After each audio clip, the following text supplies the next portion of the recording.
শেষ হয় তবে কেমন হতো তুমি বলো তো। ভালো হতো না একটু, কারণ কোন জায়গা না কোয়ানে যায় ওটা ভিডিও কি জানি না।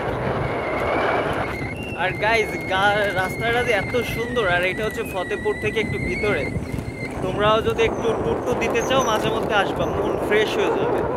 আর আমার পিছনে তো ভ্যালকা বেবি আছে, তারে নিয়ে যে ভাই সাথে চললে এত পরিমাণ মানুষে বদনাম করে। এই দুইজনে ভিডিও করে, মানুষে কি বলবে, গার্লফ্রেন্ড বয়ফ্রেন্ড ভিডিও করে, আদার্স হাজার কোশ্চেন।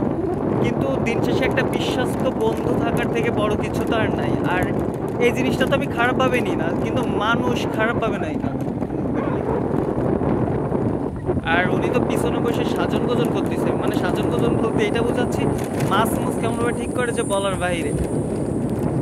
আচ্ছা ঠিক আছে।